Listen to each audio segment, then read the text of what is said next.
कलावती हवेली का रहस्य। राजस्थान के एक छोटे से गांव में एक पुरानी विशाल हवेली थी जिसे कलावती हवेली के नाम से जाना जाता था। इस हवेली के बारे में गांव में कई तरह की कहानियां प्रचलित थीं।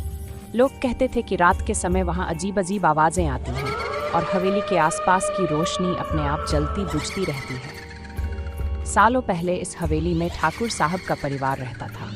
ठाकुर साहब की एक सुंदर बेटी थी जिसका नाम था कलावती।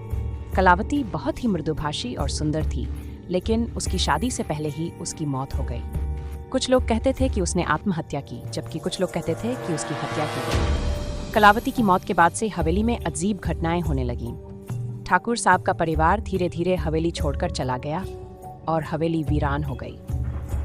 एक बार गांव में एक युवा पत्रकार रोहन इस हवेली की कहानी को जानने के लिए आया। उसने तय किया कि वह रात को हवेली में रुककर सच्चाई का पता लगाएगा। गांव वालों ने उसे बहुत समझाया कि वह वहां न जाए, लेकिन रोहन नहीं माना। रात को जब रोहन हवेली में पहुंचा तो उसे अंदर जाते ही ठंडी हवा का झोंका महसूस हुआ। हवेली के अंदर का माहौल बहुत ही भयानक था। चारों तरफ धूल और मकड़ी के जाले थे। उसने अपने कैमरे और रिकॉर्डर को चालू किया और हवेली की तलाशी लेने लगा। रात के बीच में उसे एक कमरे से किसी के रोने की आवाज आई। वह डरते हुए उस कमरे की ओर बढ़ा। कमरे के अंदर उसने देखा कि एक पुरानी पेंटिंग दीवार पर बनी थी जो कलावती की थी। तभी अचानक से पेंटिंग के चेहरे पर आंसू बहने लगे और कमरे में अजीब सी ठंडक फैल गई। रोहन की रूह कांप उठी, लेकिन उसने हिम्मत नहीं हारी। तभी अचानक से एक परछाई उसके सामने प्रकट हुई। वह परछाई कलावती की थी।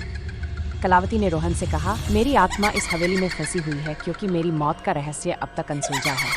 मेरे भाई ने ही मेरी हत्या की थी ताकि वह सारी संपत्ति का अकेला वारिस बन सके। रोहन ने कलावती की बातों को रिकॉर्ड किया और अगले दिन गांव के लोगों और पुलिस को सबूत दिखाए। पुलिस ने जांच के बाद कलावती के भाई को गिरफ्तार कर लिया।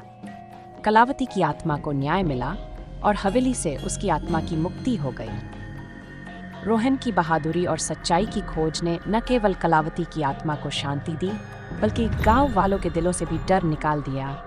कलावती हवेली का रहस्य सुलझ गया और गांव में फिर कभी भूत प्रेत की कहानियां नहीं सुनी गईं।